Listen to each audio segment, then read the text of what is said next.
Hello everyone. मैं हूँ एक नीट एस्पिरेंट एंड चलिए आज आप लोग भी मेरे साथ नीट की प्रिपरेशन शुरू करिए। मैं आज चैप्टर नंबर 1 की स्टडी कर रही हूँ एंड होप सो कि मैं जो पढ़ रही हूँ वो आप लोगों को भी समझ में आए। तो चलिए chapter number 1 the living world start करते हैं। चैप्टर नंबर 1 लिविंग वर्ल्ड में जो फर्स्ट पैरा ये दिया हुआ है इसका कोई मतलब नहीं है, this is of no use and इसमें से कोई क्वेश्चन पूछेगा ही नहीं। This is the introductory part और इसमें कोई भी इम्पॉर्टेंट चीज़ नहीं है। इम्पॉर्टेंट चीज़ क्या है, आप यहाँ से अर्नेस्ट मेयर जो साइंटिस्ट हैं इनका नाम याद कर लीजिए और इनको बोला जाता है the Darwin of 20th century. So this thing is very important that the Ernest Mayr the Darwin of 20th century. ना अब हम अपनी पढ़ाई स्टार्ट करते हैं। तो सबसे पहले मैं अपने नोट्स से कुछ एक्सप्लेनेशन दे देती हूँ, उसके बाद से हम लोग एनसीईआरटी की रीडिंग भी लगा लेंगे। तो चलिए अपना नोट्स मैं दिखाती हूँ। हम लोग नोट्स से स्टार्ट करते हैं। द लिविंग वर्ल्ड में क्या है कि लिविंग ऑर्गेनिजम्स जो होते हैं वो कुछ कैरेक्टर एग्जिबिट करते हैं, यानी कि कुछ कैरेक्टर शो करते हैं। अब वो क्या कैरेक्टर्स हैं उनको हम देख लेते हैं। तो सबसे पहले growth, of course living organism है तो कहीं ना कहीं ग्रोथ होगा। ग्रोथ हो रही है, डेवलपमेंट हो रहा है, रिप्रोडक्शन होता है, ability to sense the environment यानी कि स्टिमुलाई। जैसे अगर हमारे हाथ पे कोई ऐसे टच करता है तो ये स्टिमुलाई हो गया, यानी कि मतलब हमारे इर्द गिर्द चारों तरफ जो भी एनवायरनमेंट में हो रहा है उसको सेंस करना, उसकी समझ, वो होता है ability to sense the environment. Now responsiveness, अब इसी स्टिमुलाई को रिस्पॉन्स देना, मतलब इस स्टिमुलाई के लिए कुछ भी रिस्पॉन्स देना, उसको हम लोग रिस्पॉन्सिवनेस बोलेंगे। फिर आता है मेटाबॉलिज्म, हमारी बॉडी के अंदर जो कुछ केमिकल रिएक्शंस चल रहे होते हैं तो ये भी लिविंग ऑर्गेनिजम्स के कैरेक्टर में आ जाता है मेटाबॉलिज्म। फिर एबिलिटी टू सेल्फ रेप्लिकेट करना, self organise, interact and emergence, ये कुछ कैरेक्टरिस्टिक्स हैं। अब इनको पॉइंट्स में देख लेते हैं। तो ग्रोथ हो गया, रिप्रोडक्शन हो गया, मेटाबॉलिज्म हो गया, cellular organisation, consciousness, movement and locomotion भी शो करता है लिविंग ऑर्गेनिज्म ना, शेप एंड साइज भी हो गया एंड बर्थ एंड डेथ। तो ये कुछ कैरेक्टरिस्टिक्स हो गए जो लिविंग ऑर्गेनिज्म शो करते हैं ना। अब हम लोग मेन इम्पॉर्टेंट टॉपिक जो फर्स्ट है उसको स्टार्ट करते हैं, ग्रोथ। हम लोग ग्रोथ से स्टार्ट करते हैं। तो ग्रोथ क्या होता है? ग्रोथ सारे लिविंग ऑर्गेनिजम्स में होता है, जितने भी लिविंग ऑर्गेनिजम्स हैं सब में ग्रोथ होता है। ग्रोथ के ट्विन कैरेक्टर्स होते हैं। ग्रोथ दो कैरेक्टर शो करता है। पहला क्या है कि ग्रोथ मास के इंक्रीजमेंट में भी हो सकता है और नंबर के इंक्रीजमेंट में। जैसे अगर इंक्रीज़ इन मास होगा उसको भी ग्रोथ बोलेंगे और इंक्रीज़ इन नंबर उसे भी ग्रोथ बोलेंगे। कैसे आप देख सकते हो, जैसे ये एक सेल है, इसकी मास में इंक्रीजमेंट हो रही है यानी कि इंक्रीमेंट हो रही है, तो ये इंक्रीज़ इन मास हो गया। फिर ये जो है डिवाइड करके यानी कि नंबर्स में ग्रो कर रहा है, यानी कि ये डिवीजन हो गया यहाँ पे। अब ये तो बात की पॉइंट है पर मैंने पहले ही लिखा हुआ है कि intrinsic growth is a defining property. Intrinsic growth जो होता है वो लिविंग ऑर्गेनिजम्स में होता है केवल, और ये ग्रोथ की डिफाइनिंग प्रॉपर्टी होती है। आगे जाके हम इसमें प्रूव ये करेंगे कि ग्रोथ डिफाइनिंग प्रॉपर्टी नहीं है लिविंग ऑर्गेनिजम्स के लिए, बट इंट्रिंसिक ग्रोथ ये डिफाइनिंग प्रॉपर्टी है।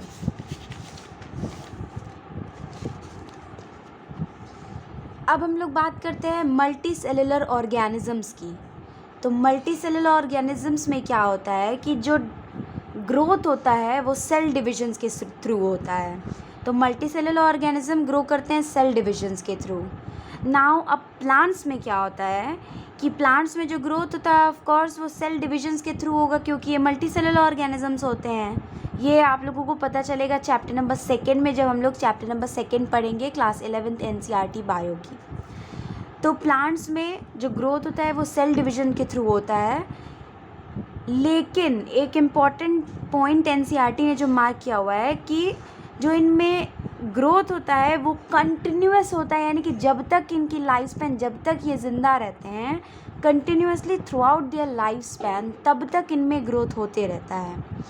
अब बात करते हैं एनिमल्स की। एनिमल्स भी मल्टी सेलुलर होते हैं, तो इनमें जो ग्रोथ होता है ये सिर्फ़ और सिर्फ up to a certain age तक ही हम लोग देखते हैं। कुछ एज तक, अप टू सर्टेन एज, कुछ मार्क होता है एज, सिर्फ उतने एज तक ही ग्रोथ होता है, उसके बाद से ग्रोथ नहीं होता है। अब सेल डिविजन्स जो होता है ये हम लोग कुछ टिश्यू में भी देखते हैं, टू रिप्लेस लॉस सेल। ठीक है, अब जैसे एनिमल्स की बात किया है, तो जैसे हम इंसान हैं तो हमारे में क्या है, ग्रोथ अब पूरे ज़िंदगी भर तो ग्रोथ होता नहीं है, कुछ सर्टेन एज 21 ईयर्स तक होता है सर्टिफाइड कि मतलब आपकी हाइट यानी कि ग्रोथ हो सकता है। अब ग्रोथ अलग अलग वे में है, लेकिन यहाँ पे अगर हाइट फैक्टर मान के चले तो 21 ईयर्स एज है तो वहाँ तक ग्रोथ होगी, उसके बाद से ग्रोथ नहीं होगा, रुक जाएगा। तो ह्यूमन बींग्स में 21 ईयर्स तक एज बढ़नी रुक जाएगी, लेकिन अब ऐसा थोड़ी है कि आपके हाथ पे कट लग जाता है तो अब ये ठीक नहीं होगा, क्योंकि आपकी 21 साल पूरी हो चुकी है एज, तो अभी आपके हाथ में कट लग गया तो ये ठीक नहीं होगा। नहीं, कट वट लग गया तो कोई भी टिश्यू है वो रिप्लेस करेगा, मतलब लॉस सेल सारे बनेंगे, उसमें ग्रोथ वो तो होगा, टिश्यू बन जाएगा। अब एक और मेजर इम्पॉर्टेंट पॉइंट ये होता है कि क्या प्लांट्स में ग्रोथ सब जगह से होता है। सपोज़ ये अगर एक प्लांट है तो ये प्लांट का टिप होता है, यानी कि ऊपर का शूट, ये रूट होता है, तो और ये पूरा मतलब स्टेम की बॉडी सारी, तो क्या ये पूरा बॉडी सब कुछ ग्रो करता है? तो इसका आंसर है नहीं। प्लांट्स में क्या होता है, एक आपका शूट पोर्शन होता है, नीचे रूट पोर्शन होता है। तो शूट पोर्शन में हम सभी को पता है कि ऊपर एपेक्स यानी कि ऊपर टॉप वाला पॉइंट, यानी कि सबसे एंड कॉर्नर का point, tip, we can say tip, तो उस पे मेरिस्टेम प्रेजेंट होते हैं, उसके थ्रू ग्रोथ होता है। तो शूट के ऊपर एपेक्स यानी कि एपिकल पार्ट पे मेरिस्टेम प्रेजेंट होता है, शूट एपिकल मेरिस्टेम, और रूट सिस्टम में रूट में भी रूट के एपेक्स पे रूट एपिकल मेरिस्टेम प्रेजेंट होता है। तो हम बोलेंगे कि whole part of plant growth नहीं करता है, not whole part of the plant grows continuously, only the apical part grows, यानी कि शूट का एपिकल पार्ट और रूट का एपिकल पार्ट ग्रोथ करते हैं। अब हम बात करेंगे इन विट्रो। बुक में हमारे कई चैप्टर्स में आप देखोगे कि इन विट्रो टर्म आया है, तो इन विट्रो टर्म का मीनिंग क्या होता है इसे हम जान लेते हैं। इन विट्रो टर्म का मीनिंग ये होता है कि किसी भी लिविंग बॉडी के बाहर किसी आर्टिफिशियल एनवायरनमेंट में अगर कोई चीज़ हो रहा है तो वो इन विट्रो कहलाता है। अब हम बात करते हैं, जैसे हमने यहाँ पे मल्टी सेलुलर ऑर्गेनिजम्स के लिए पढ़ा, तो अब हम यूनिसेलुलर ऑर्गेनिजम्स के लिए पढ़ लेंगे। तो यूनिसेलुलर ऑर्गेनिजम्स में क्या होगा, ग्रोथ ये भी सेल डिवीजन के थ्रू होगा, लेकिन एक इम्पॉर्टेंट बात ये है कि ग्रोथ जो है वो नंबर्स में होगा, it grows in numbers by cell division. अब इस टॉपिक के अंडर में ये लिखा है कि हम लोग इसे ईजिली ऑब्जर्व करेंगे इन विट्रो कल्चर्स में bye simply counting the number of sales under microscope. ठीक है, तो अगर जैसे हम लोग जो दही होता है, कर्ड होता है, उसमें हमारे लैक्टोबैसिलस, लैक्टिक एसिड बैक्टीरिया होते हैं, जैसे कि लैक्टोबैसिलस, तो वो मतलब इन विट्रो कल्चर अगर उसको हम लोग माइक्रोस्कोप के अंडर देखें तो उसमें सारे सेल्स जो भी बैक्टीरिया मतलब सब कुछ दिखेगा ना, तो उसी टाइप का कुछ ये भी बात है कि यूनिसेलुलर ऑर्गेनिज्म में जैसे कि ग्रोथ होता है वो इन नंबर्स दिखाई देता है सेल डिवीजन के थ्रू, तो ये इन विट्रो कल्चर्स में ईजिली ऑब्जर्वेबल होगा, हम लोग देख सकते हैं by simply counting number of cells. Microscope के अंदर देखेंगे हम लोग तो नंबर ऑफ सेल्स काउंट करके निकाल लेंगे, तो मतलब हमें ये चीज़ दिख जाएगा। अब हम बात करते हैं ग्रोथ एंड रिप्रोडक्शन। ये हम लोगों ने ग्रोथ के बारे में भी कुछ पढ़ा है, इसके बाद से रिप्रोडक्शन टॉपिक आएगा, तो कुछ कोरिलेशन यहाँ पे दिया हुआ है तो उसे भी देख लेते हैं। ग्रोथ एंड रिप्रोडक्शन, अभी ग्रोथ एंड रिप्रोडक्शन तो दोनों में हो सकता है, मल्टी सेलुलर में भी और यूनिसेलुलर में भी। तो मल्टी सेलुलर यानी कि हमारे हायर प्लांट्स एंड एनिमल्स हो गए, और यूनिसेलुलर तो है ही। तो मल्टी सेलुलर ऑर्गेनिजम्स में ग्रोथ एंड रिप्रोडक्शन ये एक एक्सक्लूसिव इवेंट होता है। एक्सक्लूसिव इवेंट यानी कि ये यानी कि ये अलग अलग समय पे होता है, अलग अलग डिफरेंट टाइम पे होता है, इसीलिए इसे एक्सक्लूसिव इवेंट बोलेंगे। अब बात करते हैं growth and reproduction unicellular organism में। तो growth and reproduction unicellular organism में हमारा इंक्लूसिव इवेंट होता है। इंक्लूसिव इवेंट यानी कि ये एक ही समय पे होता है, अकर्स एट सेम टाइम। अब हम बात करते हैं criteria for growth in non living objects. अब हम सभी को पता है कि नॉन लिविंग ऑब्जेक्ट्स जो होते हैं उन्हें भी हम लोग बोल सकते हैं कि उनमें भी ग्रोथ हो रहा है। अब कैसे नॉन लिविंग ऑब्जेक्ट्स क्या क्या हो गए, जैसे कि माउंटेन्स हो गया, बोल्डर्स हो गए, ऑफकोर्स बड़े बड़े पत्थर, सैंड माउंट्स हो गए, इन सब में, ये सब नॉन लिविंग ऑब्जेक्ट, इन सब में भी ग्रोथ होता है। कैसे? इनके बॉडी मास में इंक्रीजमेंट, यानी कि increment in the body mass. तो अब इनमें बॉडी मास कैसे इंक्रीज़ होगा, जैसे कि हम सभी को पता है कि पहाड़ वगैरह कैसे बनते हैं, माउंटेन्स सब कैसे बनते हैं, ये डिकम्पोजिशन होते जाता है ना, सब डिपोजिशन होते जाता है ना, इकट्ठा एक के ऊपर एक सब सॉइल इकट्ठा होते होते होते फाइनली एक माउंटेन बन जाता है। मैंने डिकम्पोजिशन बोल दिया, उसके लिए आई एम सो सॉरी। ये डिपोजिशन यानी कि एक के ऊपर एक इकट्ठा होना, जमना, ठीक है। तो जैसे पहाड़ ग्रो करता है डिपोजिशन के थ्रू, डिपोजिशन होते होते होते होते होते फाइनली पहाड़ बन जाता है। तो वही इंक्रीज़ इन बॉडी मास ना, पहले इतना छोटा, फिर उसके ऊपर इकट्ठा जमते जमते इंक्रीज़ उसके मास में इंक्रीमेंट हो गया। तो अभी ये कैसे होता है कि by accumulation of material on their surface, ठीक है, किसी भी चीज़ के सरफेस के ऊपर एक मटेरियल के एक्यूमुलेशन यानी कि इकट्ठा होना, फिर बड़ा एक फॉर्म हो जाता है। तो ये भी यहाँ पे भी तो ग्रोथ हो रहा है। तो ये जो एक्यूमुलेशन होता है मटेरियल किसी सरफेस पे, इसको हम लोग क्या बोलते हैं, इसके लिए एक टर्म यूज़ करते हैं, इसे आप लोग याद रखिएगा, accretion. This is known as accretion, ठीक है। अब इसके बाद से कुछ क्राइटेरिया हैं ग्रोथ के लिविंग ऑर्गेनिजम्स के लिए। तो लिविंग ऑर्गेनिजम्स के लिए क्या चीज़ होता है, वो इंट्रिंसिक ग्रोथ होता है, यानी कि लिविंग ऑर्गेनिजम्स में हमारे इंट्रिंसिक ग्रोथ आते हैं। तो इसको हम लोग क्या बोलते हैं, इनटू ससेप्शन। इंट्रिंसिक ग्रोथ जो हो रहा है अंदर से, इनसाइड ग्रोथ, उसे हम लोग इनटू ससेप्शन बोलते हैं, INTUSUSSEPTION, इनटू ससेप्शन। अब हम लोग बात कर लेंगे लिविंग एंड नॉन लिविंग। तो लिविंग में कैसा ग्रोथ होता है, इनसाइड। इनसाइड के लिए एक और वर्ड हम लोग यूज़ करते सकते हैं, इंट्रिंसिक, और एक और इंटरनल। तो क्वेश्चन में किसी भी तरीके से कुछ भी करके क्वेश्चन फंसा सकता है वर्ड्स का यूज़ करके, तो गोलमाल हो जाएगा, तो कन्फ्यूजन हो जाएगा, इसलिए मैंने यहाँ पे लिख लिया है। फिर नॉन लिविंग। तो नॉन लिविंग में ग्रोथ कहाँ से हो रहा है, बाहर से, यानी कि बाहर से इकट्ठा हो रहा है ना सरफेस पे। तो आउटसाइड यानी कि एक्सट्रिंसिक, यानी कि एक्सटर्नल। डेड ऑर्गेनिजम्स कभी भी ग्रोथ शो नहीं करते हैं, यानी कि डेड ऑर्गेनिज्म में ग्रोथ होता ही नहीं है। अब एक क्वेश्चन है कि मल्टीसेलुलर ऑर्गेनिज्म में ग्रोथ एंड रिप्रोडक्शन ये कैसा इवेंट है, ठीक है, ये कैसा इवेंट है। तो हम सभी को पता है कि मल्टीसेलुलर ऑर्गेनिज्म, जैसा कि मैंने अभी पीछे बताया है कि मल्टीसेलुलर ऑर्गेनिज्म में ग्रोथ एंड रिप्रोडक्शन वो एक इंक्लूसिव इवेंट होता है। मतलब ग्रोथ एंड रिप्रोडक्शन वो एक एक्सक्लूसिव इवेंट होता है, जैसे कि मैंने पहले बताया। तो वो एक एक्सक्लूसिव इवेंट होगा, यानी कि ऑप्शंस दिए हुए हैं मोस्टली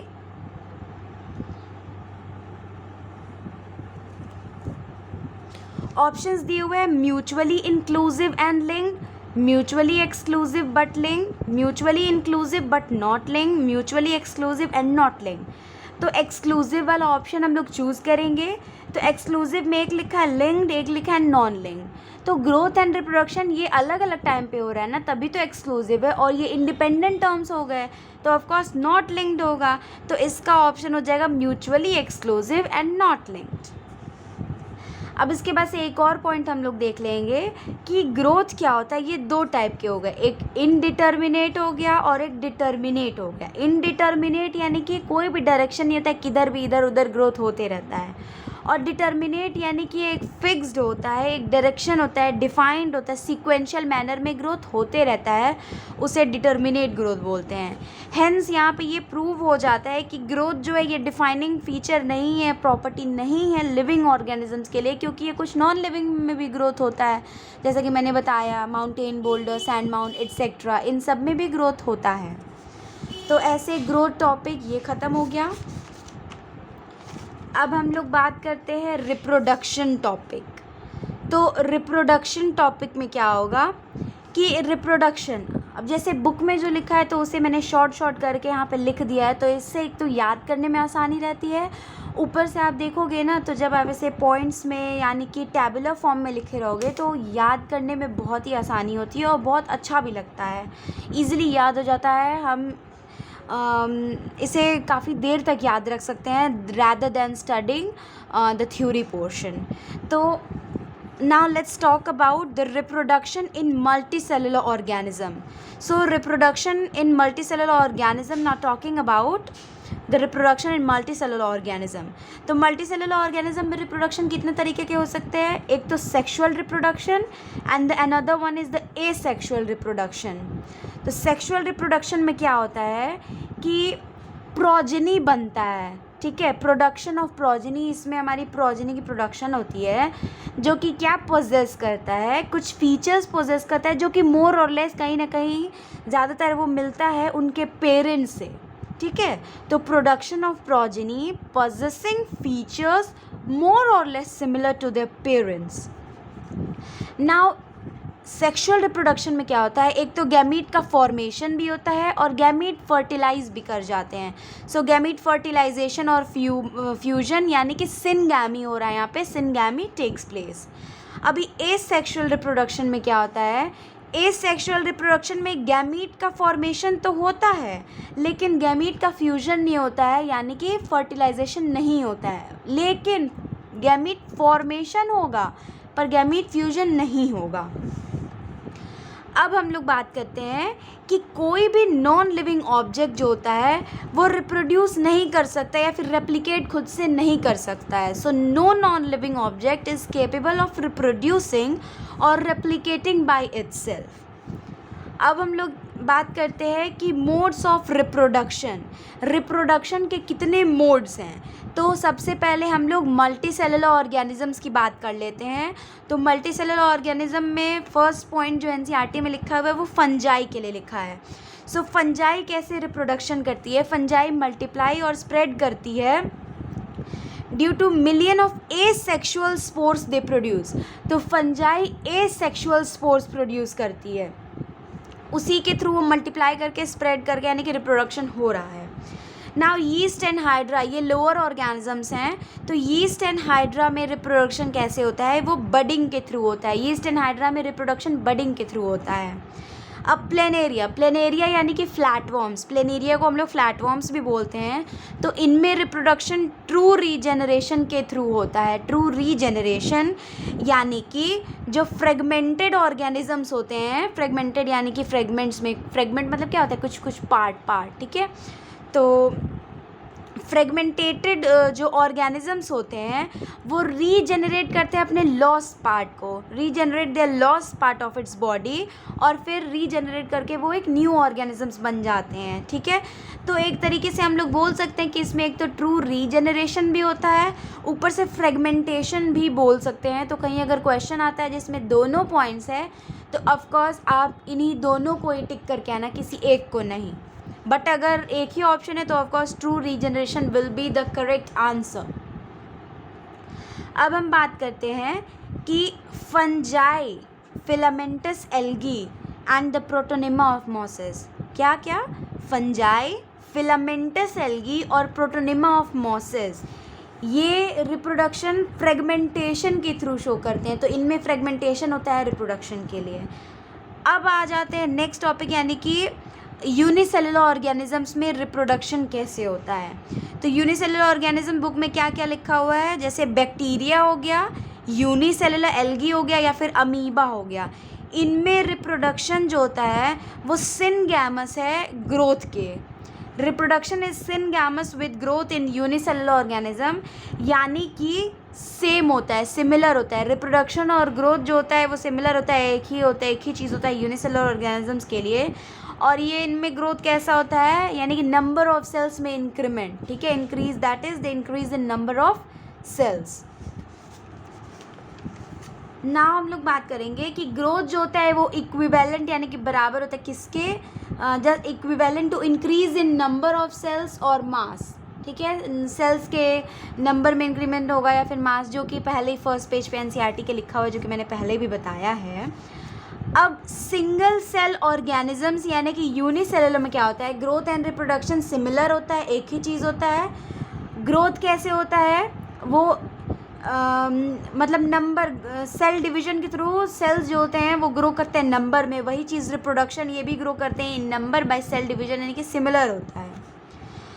अब कुछ ऐसे भी लिविंग ऑर्गेनिजम्स हैं जो रिप्रोड्यूस नहीं करते हैं, यानी कि रिप्रोडक्शन नहीं कर सकते हैं, जैसे कि म्यूल्स हो गया, स्टेराइल वर्कर बीज हो गया, इनफर्टाइल ह्यूमन कपल्स। ठीक है, म्यूल्स, स्टेराइल वर्कर बीज और इनफर्टाइल ह्यूमन कपल्स, यानी कि इनफर्टिलिटी होती है। तो ये चीज़ हो गया इसके अंदर। और ये मैंने पहले ही बता दिया कि एसेक्सुअल ऑर्गेनिजम्स में क्या होता है, गैमीट का फॉर्मेशन होता है बट गैमीट का फ्यूजन नहीं होता है। हेंस यहाँ पे हम लोग ये डिफाइन कर सकते हैं कि reproduction is not the defining feature of living organisms. क्यों? क्योंकि कुछ लिविंग ऑर्गेनिजम्स जो होते हैं वो रिप्रोडक्शन नहीं कर पाते हैं, इसलिए हम कह ही नहीं सकते कि ये लिविंग ऑर्गेनिजम्स के लिए डिफाइनिंग फीचर है। Okay, now moving on to a next topic. So अगले टॉपिक में हमारे क्या है, मेटाबॉलिज्म। मेटाबॉलिज्म का क्या मतलब होता है कि sum total of all the chemical reaction occurring in our body, यानी कि हमारे बॉडी में जितने भी केमिकल रिएक्शंस हो रहे होते हैं तो उनको हम लोग मेटाबॉलिज्म बोलते हैं। ठीक है, जो कि हमारे बॉडी में चल रहे होते हैं। अब कोई भी non living object, non living object exhibit metabolism, non living object metabolism exhibit कर ही नहीं सकते। तो एक बार जरा हम लोग पूरा फिर से रिकॉल करते हैं। ग्रोथ में क्या था, नॉन लिविंग ऑब्जेक्ट ग्रोथ कर रहे थे। रिप्रोडक्शन में क्या था, नॉन लिविंग ऑब्जेक्ट रिप्रोडक्शन नहीं कर रहे थे। तो वैसे ही मेटाबॉलिज्म के लिए क्या है, non living object metabolism exhibit नहीं करते हैं। अब है कि there are thousands of metabolic reaction, यानी कि हमारा बॉडी है, बॉडी सिस्टम इतना कॉम्प्लेक्स है सब कुछ, तो हज़ारों तरीके के केमिकल रिएक्शंस हो रहे होते हैं हमारे बॉडी में साइमल्टेनियसली, यानी कि एक के बाद एक होते रहते हैं। तो हमारे लिविंग ऑर्गेनिजम्स के अंदर, यानी कि लिविंग ऑर्गेनिज्म अब कैसे हैं, यूनिसेलुलर और मल्टीसेलुलर बोथ काइंड ऑफ होते हैं। तो हज़ारों केमिकल रिएक्शंस हो रहे होते हैं साइमल्टेनियसली लिविंग ऑर्गेनिजम्स के अंदर। तो ये क्या होता है, केमिकल्स जो होता है वो चेंज हो जाता है बायोमोलिक्यूल्स के अंदर, तो इसी को हम लोग बोलते हैं ये मेटाबॉलिक रिएक्शन है। अब जितने भी प्लांट्स हैं, एनिमल्स हैं, फंजाई या फिर माइक्रोब्स, इन सब में मेटाबॉलिज्म होता है। ये सब मेटाबॉलिज्म एग्जिबिट करते हैं, शो करते हैं। अब मेटाबॉलिज्म जो है वो 3 तरीके का होता है, कैटाबॉलिज्म, एनाबॉलिज्म एंड एम्फीबॉलिक। ठीक है, कैटाबॉलिज्म में क्या आ जाता है, ये ब्रेकडाउन ऑफ रिएक्शन। ठीक है, जैसे रिएक्शन का ब्रेकडाउन स्लो हो जाता है तो उसे क्या बोलते हैं, डाइजेशन। अब है एनाबॉलिज्म। एनाबॉलिज्म यानी कि एडिशन ऑफ रिएक्शन या फिर रिएक्शन का फॉर्मेशन, फॉर्मिंग रिएक्शन, तो इसे हम लोग क्या बोलते हैं, फोटोसिंथेसिस। अब आता है एम्फीबॉलिक। तो एम्फीबॉलिक में क्या आ जाएगा, इसका एग्जांपल रेस्पिरेशन हो जाएगा। प्लीज़ आप लोग यहाँ से लिख लेना अगर आप नोट्स बना रहे हो मेरे नोट्स से, तो बहुत ही बेनिफिशियल होगा, मैंने बहुत अच्छी तरीके से लिखा हुआ है। Now let's talk about that metabolic reaction. It can be demonstrated, यानी कि इसका कैसे पता लगाया जा सकता है। ये जो होता है outside the body in cell free system, ये बॉडी के बाहर सेल फ्री सिस्टम में भी हो सकता है, इन सेल फ्री सिस्टम यानी कि जहाँ सेल्स नहीं। अब यूनिक मेटाबॉलिज्म क्या है, यूनिक मेटाबॉलिज्म ये डिफाइनिंग फीचर है सारे लिविंग ऑर्गेनिजम्स का विदाउट एक्सेप्शन, बिना किसी एक्सेप्शन के। आइसोलेटेड यानी कि अब हम लोग इन विट्रो यहाँ पे बोल सकते हैं एक तरीके से। तो आइसोलेटेड मेटाबॉलिक रिएक्शन क्या होता है, ये लिविंग थिंग्स नहीं होते हैं लेकिन ये लिविंग रिएक्शंस होते हैं जो कि टेस्ट ट्यूब में बनाए जाते हैं, outside the body of living organism, neither living nor non living.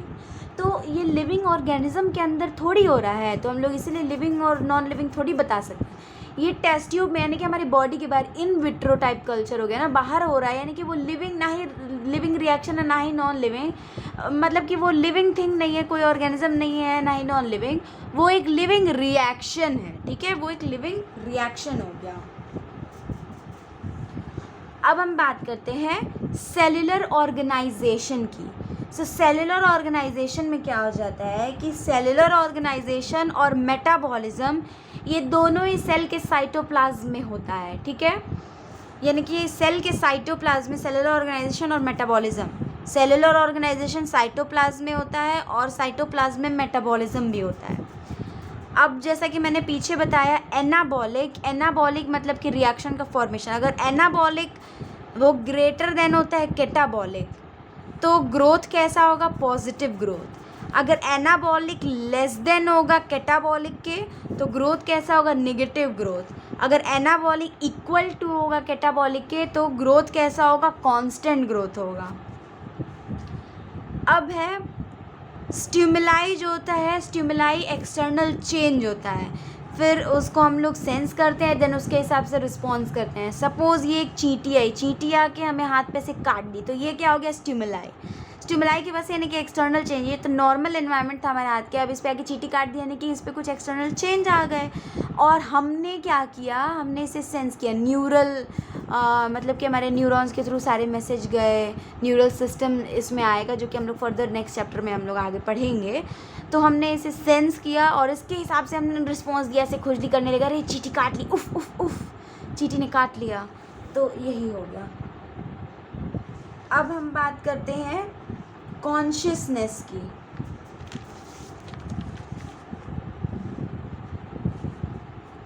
So consciousness में क्या आ जाएगा, सबसे पहले होता है सेल्फ कॉन्शियसनेस। सेल्फ कॉन्शियसनेस ध्यान रखिएगा, ये सिर्फ और सिर्फ ह्यूमन बींग्स के लिए होता है, यानी कि ह्यूमन बींग्स का डिफाइनिंग फीचर सेल्फ कॉन्शियसनेस है। ये ह्यूमन बींग के अलावा और किसी इंसेक्ट, एनिमल, किसी में भी नहीं, सिर्फ और सिर्फ ह्यूमन बींग्स के पास सेल्फ कॉन्शियसनेस होता है।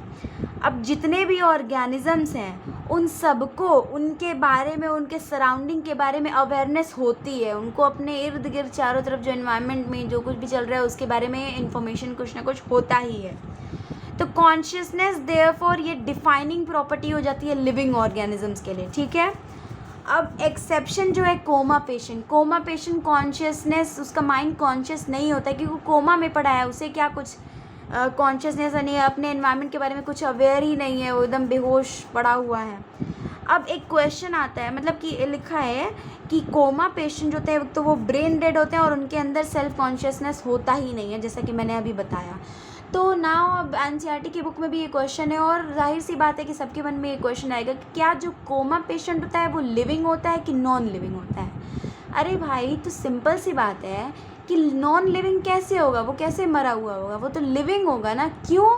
क्योंकि जो कोमा पेशेंट हैं उनके बॉडी के अंदर मेटाबॉलिज्म तो चल ही रहा होता है ना, मेटाबॉलिज्म की फंक्शनिंग तो हो रही होती है। That's why we will say that coma patients are living organism because the metabolism is working inside their body, metabolism तो चल ही रहा है।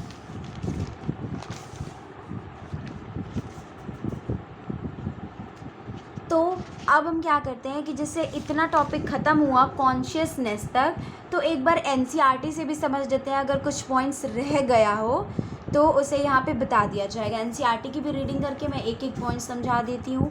इससे ज़्यादा इतना जितना मैंने अभी ये नोट्स बनाया है, इससे ज़्यादा इन टॉपिक से कोई एक पर्टिकुलर क्वेश्चन आ ही नहीं सकता, बिल्कुल भी नहीं आएगा।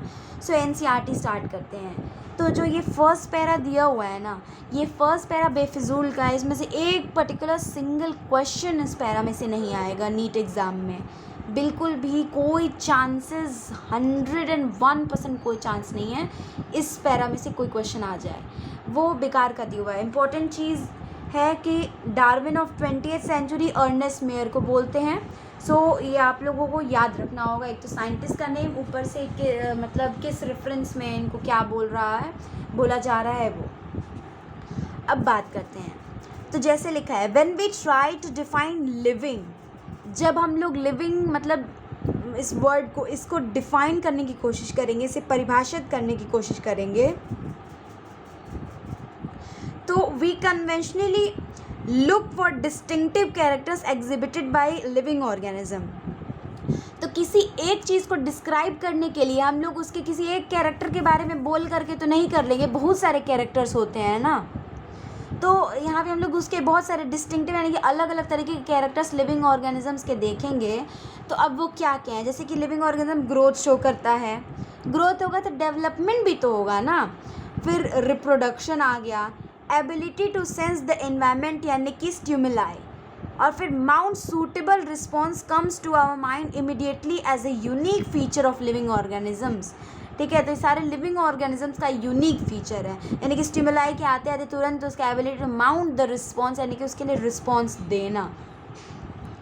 अब उसके बाद से है कि one can add a few more features, हम लोग कुछ और फीचर्स इसमें ऐड कर सकते हैं, जैसे कि मेटाबॉलिज्म हो गया, एबिलिटी टू सेल्फ रेप्लिकेट करना, self organise, interact and emergence, ये सब कुछ लिविंग ऑर्गेनिज्म के कैरेक्टर्स में आ गए। Now let us try to understand, अब जितने भी हैं इनको हम लोग मतलब सोचने की समझने की कोशिश करते हैं। अब सबसे पहले कि ऑल लिविंग ऑर्गेनिजम्स ग्रो, जैसे कि मैंने बताया था कि जितने भी लिविंग ऑर्गेनिजम्स होते हैं वो सब ग्रो शो करते हैं। अब ग्रोथ के ट्विन कैरेक्टर्स यानी कि दो तरीके के होते हैं, increase in mass and increase in number of individual are twin characteristic of growth, ये ग्रोथ का ट्विन कैरेक्टरिस्टिक है। नाउ अब मल्टी सेलुलर ऑर्गेनिजम्स जो होते हैं, मल्टी सेलुलर ऑर्गेनिज्म ये ग्रो करते हैं सेल डिविजन्स के थ्रू। ठीक है, सिंपली यहाँ पे लिखा हुआ है। अब आगे लिखा है, जैसे सब मैंने बता रखा है कि प्लांट्स में, in plants this growth by cell division occurs continuously throughout their life span, यानी कि ग्रोथ जो सेल डिवीजन के थ्रू प्लांट्स में हो रहा है ये कंटिन्यूसली जब तक वो जिंदा है throughout their life span हो रहा है। But in animals this growth is seen only up to a certain age, यानी कि कुछ सर्टेन एज तक ही ग्रोथ हो रहा है एनिमल्स में। हाउएवर सेल डिविजन्स जो होता है वो टिश्यूज़ में भी होता है, रिप्लेस लॉस सेल। ठीक है, ताकि जो लॉस सेल्स हैं उनको रिप्लेस करके वापस अच्छा खासा पूरा टिश्यू बन जाए। नाउ अब लोग बात करेंगे यूनिसेलुलर ऑर्गेनिजम्स की। तो यूनिसेलुलर ऑर्गेनिज्म ये भी ग्रो करता है सेल डिवीजन, बट यहाँ पे एक और पॉइंट आएगा कि ये ग्रो करता है इन नंबर बाय सेल डिवीजन। अब हम लोग ये one can easily observe this in vitro cultures bye simply counting the number of sales under microscope. In vitro cultures यानी कि लिविंग ऑर्गेनिज्म, लिविंग बॉडी के बाहर किसी आर्टिफिशियल एनवायरनमेंट में, तो वहाँ हम लोग सिंपली काउंट कर सकते हैं इसको नंबर ऑफ सेल्स माइक्रोस्कोप के अंदर। Now majority of higher animals and plants, ठीक है, यानी कि मल्टी सेलुलर की ही बात कर रहा है। तो ग्रोथ एंड रिप्रोडक्शन जो होता है ये म्यूचुअली एक्सक्लूसिव इवेंट होता है, जैसे कि मैंने बताया ना कि ग्रोथ एंड रिप्रोडक्शन अलग अलग समय पे होता है। One must remember that increase in body mass is considered as growth, पहले ही लिखा हुआ था कि बॉडी मास में जो इंक्रीमेंट होगा उसे भी हम लोग ग्रोथ बोलते हैं। तो नॉन लिविंग ऑब्जेक्ट्स जो होते हैं ये भी ग्रो करते हैं, also grow if we take increase in body mass as a criteria for growth. तो नॉन लिविंग ऑब्जेक्ट में क्राइटेरिया ग्रोथ के लिए क्या हो जाएगा, इंक्रीज इन बॉडी मास। अब जैसे क्या क्या हो गए, माउंटेन्स हो गया, बोल्डर्स हो गया, सैंड माउंट्स हो गया, ये भी सब ग्रो करते हैं। However this kind of growth exhibited by non living object is by accumulation of material on their surface, उनके सरफेस में मटेरियल का एक्यूमुलेशन यानी कि जम जाना, पाइलअप हो जाना, डिपोजिशन हो जाना, इसे ही हम लोग जो बोलते हैं नॉन लिविंग ऑब्जेक्ट में ग्रोथ हो रहा है। In living organism growth is from inside, living organisms में ग्रोथ जो होता है वो अंदर यानी कि इंट्रिंसिक होता है, अंदर से। तो ग्रोथ देयरफॉर इसी वजह से हम लोग इसको एक डिफाइनिंग फीचर प्रॉपर्टी नहीं मानेंगे लिविंग ऑर्गेनिजम्स की। नाउ कंडीशंस हैं under which it can be observed that all living organisms have to be explained, and then we understand that its character of living system. A dead organism does not grow, dead organisms grow करते ही नहीं हैं। तो जैसा कि मैंने बताया कि surface पे जो मतलब इकट्ठा होते जा रहा है उसको हम लोग क्या बोलते हैं, एक्सक्रीशन, और लिविंग ऑर्गेनिज्म जो अंदर से ग्रोथ हो रहा है वो इंटरसेप्शन है। अब हम लोग बात करेंगे रिप्रोडक्शन की, ठीक है। तो रिप्रोडक्शन जो था लाइक वाइज ये भी कैरेक्टर है लिविंग ऑर्गेनिजम्स का।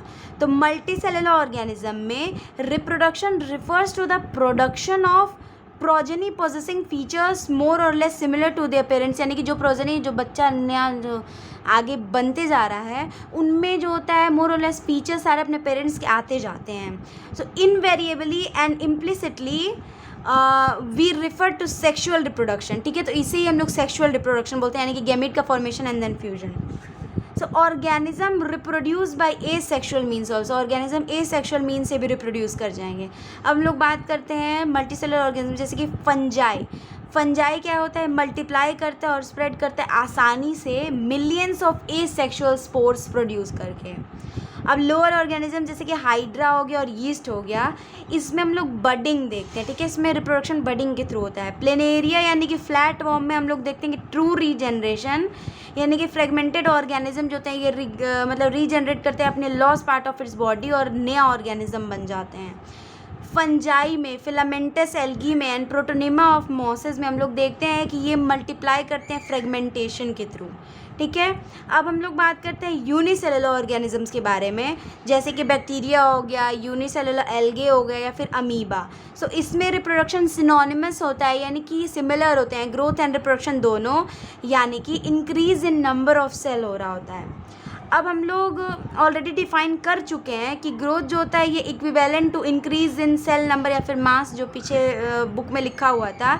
हेंस हमने देखा, we notice that single cell organism यानी कि यूनिसेलुलर ऑर्गेनिजम्स जो होते हैं ये बिल्कुल भी इनमें क्लियर नहीं है about the usage of these two term, यानी कि ग्रोथ और रिप्रोडक्शन क्या, मतलब कि ये इंक्लूसिव इवेंट हो गए। फर्दर बहुत सारे ऑर्गेनिजम्स ऐसे हैं जो कि रिप्रोडक्शन शो ही नहीं करते हैं, उनमें क्या है, म्यूल्स है, स्टेराइल वर्कर बीज है, इनफर्टाइल ह्यूमन कपल्स है, एटसेट्रा एटसेट्रा।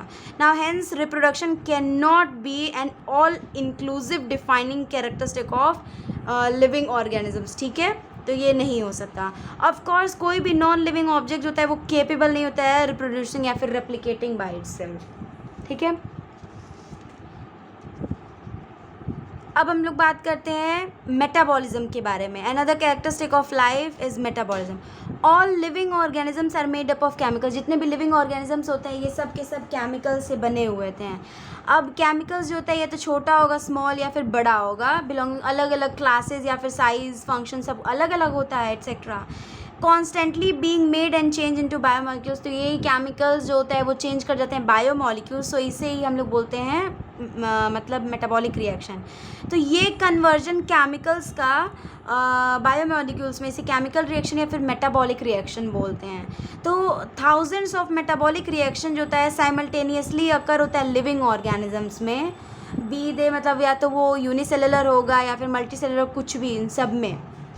अब जितने भी प्लांट्स होते हैं, एनिमल्स, फंजाई, माइक्रोब्स, सब एग्जिबिट करते हैं, शो करते हैं मेटाबॉलिज्म, यानी कि सम टोटल ऑफ लिविंग और रिएक्शन जो हो रहा होता है बॉडी में, उसे हम लोग मेटाबॉलिज्म बोलते हैं। अब कोई भी non living object metabolism exhibit यानी कि शो नहीं करता।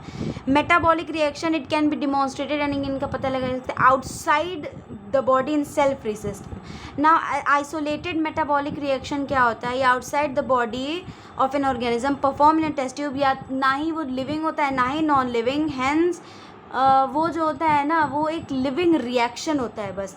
वेल मेटाबॉलिज्म ये डिफाइनिंग फीचर होता है सारे लिविंग ऑर्गेनिजम्स का बिना किसी एक्सेप्शन के। आइसोलेटेड मेटाबॉलिक रिएक्शन है कि इन विट्रो बॉडी के बाहर जो होता है आर्टिफिशियल एनवायरनमेंट में यानी कि टेस्ट ट्यूब में जो होता है ये श्योरली वो एक लिविंग रिएक्शन है, ना ही वो लिविंग ऑर्गेनिज्म ना नॉन लिविंग, वो एक लिविंग रिएक्शन है बस। हेंस अब हम लोग बोल सकते हैं कि सेलुलर ऑर्गेनाइजेशन ऑफ बॉडी ये डिफाइनिंग फीचर है लाइफ फॉर्म का। सेलुलर ऑर्गेनाइजेशन क्या हो गया, सेल से टिश्यू बनता है, टिश्यू से ऑर्गन बनता है, ऑर्गन से ऑर्गन सिस्टम, फिर एक ऑर्गेनिज्म बन गया, ठीक है। फॉर मोस्ट ऑब्वियस और टेक्निकली कॉम्प्लिकेटेड फीचर क्या होता है लिविंग ऑर्गेनिज्म का, वो है कि ability to sense the surrounding environment यानी कि स्टिमुलाई, और फिर उस पर रिस्पॉन्ड करना, respond to this external stimuli which could be, तो स्टिमुलाई कैसे हो सकता है, फिजिकल हो सकता है, केमिकल या biological. Now we sense our environment through our sense organ. हम इन्वायरमेंट को कैसे हम लोग अपने सेंस ऑर्गन्स के थ्रू सेंस कर सकते हैं। Plants respond to external factors. अब प्लांट्स कैसे रिस्पॉन्ड करेंगे एक्सटर्नल फैक्टर्स यानी कि स्टिमुलाई का, लाइट हो गया, वाटर हो गया, टेम्परेचर, अदर ऑर्गेनिज्म, पॉल्यूटेंट्स, ये हो गए सारे उसके etcetera. All organism from prokaryote to the most complex eukaryote. Prokaryote यानी कि सबसे प्रिमिटिव न्यूक्लियस सिंपल होता है और यूकैरियोट्स कॉम्प्लेक्स होते हैं ना, ये सब के सब सेंस कर सकते हैं इन्वायरमेंट को, रिस्पॉन्ड कर सकते हैं ना। फोटो पीरियड जो होता है ये रिप्रोडक्शन को अफेक्ट करता है सीजनल ब्रीडर्स में। Photo period affects reproduction in seasonal breeders both plants and animals में। अब ऑल रिप्रोडक्शन जो है मतलब ऑल ऑर्गेनिज्म जो है वो सब के सब हैंडल कर सकते हैं, it can handle the chemicals entering their body ना। जितने भी ऑर्गेनिज्म है देयरफॉर ये सब अपने अपने सराउंडिंग के मतलब अवेयर होते हैं। ह्यूमन बींग्स जो होता है ये ओनली ऑर्गेनिज्म है जिसको अपने बारे में अवेयरनेस होती है यानी कि सेल्फ कॉन्शियसनेस होता है। सो कॉन्शियसनेस देयरफॉर बिकम ये defining feature of living organisms बन गया। अब है when it comes to human being, जब हम लोग ह्यूमन बींग्स के बारे में आते हैं, बात करते हैं, so it is all the more difficult to define living state. तो लिविंग स्टेट डिफाइन करना बहुत ही इंपॉर्टेंट हो जाता है। We observe patient lying in coma, हम लोग पेशेंट जो कोमा में पड़ा हुआ उसको ऑब्जर्व करते हैं हॉस्पिटल्स में। वो वर्चुअली किससे सपोर्टेड होता है? कोमा पेशेंट वो वेंटिलेटर्स के through virtually supported by machines. वो वेंटिलेटर्स क्या रिप्लेस कर लेती हैं? हार्ट्स और लंग पेशेंट का, कोमा पेशेंट का। So the patient otherwise is brain dead. Brain dead होता है यानी कि सेल्फ कॉन्शियसनेस होता ही नहीं है। The coma patient has no self consciousness. तो यहाँ पे क्वेश्चन पूछा गया, are such patients who never come back to normal life living और नॉन लिविंग? सो ये सिंपली लिविंग हो जाएगा ना, क्योंकि इनके अंदर मेटाबॉलिक रिएक्शन तो चल ही रहा है। अब ये भी पैरा जो होता है बहुत इंपॉर्टेंट है, कुछ लोग इस पैरा को इग्नोर करके निकल जाते हैं, बस दिस इज़ टू इम्पॉर्टेंट क्योंकि इससे भी क्वेश्चन पूछ देता है। तो जैसे हम लोग देखते हैं कि in higher class you will come to know that all living phenomena are due to underlying interaction. जितने भी लिविंग फिनोमिना हैं वो सब कुछ ना कुछ इंटरेक्शन के थ्रू ही हो रहे हैं, ठीक है। अब properties of tissue are not present in the constituent cell but arise as a result of interaction among the constituent cells, ठीक है। सेल से ही तो बड़ा टिश्यू बनता है, तो सेल्स में थोड़ी ना टिश्यू के कैरेक्टर्स प्रेजेंट होंगे। टिश्यू सेल्स से बन रहा है तो हम लोग ये बोल सकते हैं कि टिश्यूज़ में सेल्स के कैरेक्टर्स होंगे। तो वही चीज़ यहाँ बोला है कि प्रॉपर्टीज़ ऑफ टिश्यू वो तो मतलब कि कंस्टिट्यूएंट सेल्स में नहीं प्रेजेंट है, लेकिन सेल्स के इंटरेक्शन की वजह से जो टिश्यू बन रहा है उनमें तो कैरेक्टर्स होंगे सेल्स के। Similarly, properties of cellular organelles are present in the molecular constituent of the organelle but arises as a result of interaction among the molecular components comprising the organelle. अब molecular component से ही तो मिलके बड़ा एक cell organelle बना है, तो molecular components में थोड़ी cell organelles के features या फिर characters होंगे, जबकि बड़ा जो cell organelle molecular component से बना है इनमें न सारे features होंगे। तो वही चीज़ यहाँ पे बोल रखा है। तो ये इंटरेक्शन से ही सारे हो रहे हैं, तो उसे ही बोला गया कि these interaction result in emergent properties at higher level of organization. ना ये जो phenomena, this phenomena is true in the hierarchy of organizational complexity at all level. तो हायरार्की में भी है ये।